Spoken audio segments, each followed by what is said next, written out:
Assalamualaikum warahmatullahi wabarakatuh. Anak-anak, selamat jumpa lagi pada pelajaran IPS hari ini. Hari ini kita mau belajar tentang interaksi sosial. Seperti yang kalian ketahui bahwa manusia itu sering disebut dengan makhluk sosial, yang artinya makhluk yang selalu membutuhkan orang lain dalam hidupnya untuk memenuhi kebutuhan hidupnya. Nah, oleh karena itu, untuk memenuhi kebutuhan hidupnya, manusia itu akan berhubungan dengan manusia yang lain atau berinteraksi dengan manusia yang lain. Hari ini kita akan belajar tentang hal tersebut. Sebelum kalian mengetahui lebih lanjut, marilah kita simak video berikut ini. Anak-anak, hari ini kita akan belajar tentang interaksi sosial. Salah satu materi pelajaran IPS di kelas 7. Apakah interaksi sosial itu? Perhatikan gambar berikut ini. Ada anak bermain bola, ada ibu menggendong anaknya, dan ada ibu guru mengajari murid-muridnya.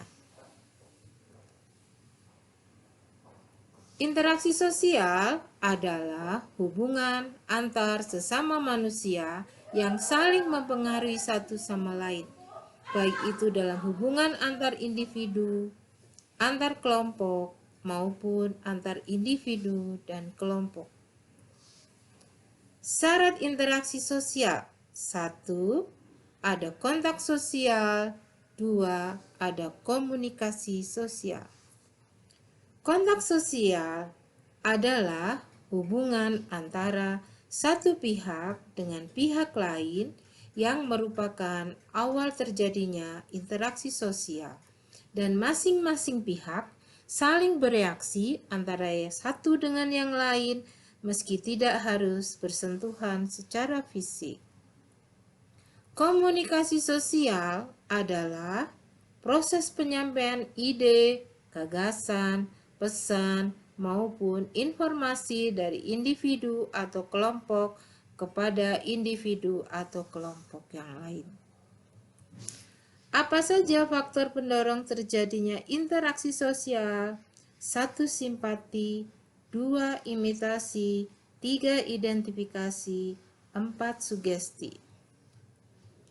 Simpati merupakan perasaan belas kasih, hormat, ataupun menghargai orang lain, namun pelaku simpati tidak merasa seolah-olah menjadi individu yang dia beri rasa simpati.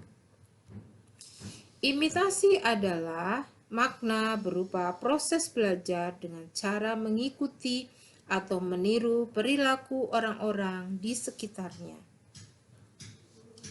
Identifikasi memang sekilas mirip dengan imitasi, di mana seorang individu meniru pihak lainnya. Namun, dalam identifikasi, proses peniruannya lebih mendalam, di mana peniruan pihak lain hingga pada cara berpikir dan tingkah lakunya hingga persis dengan panutannya. Sugesti secara sederhana merupakan gagasan, pandangan, serta sikap yang diberikan oleh suatu individu ke individu lainnya dan berhasil mempengaruhi individu yang menerimanya. Bentuk interaksi sosial: ada interaksi sosial yang bersifat asosiatif dan ada interaksi sosial yang bersifat disosiatif.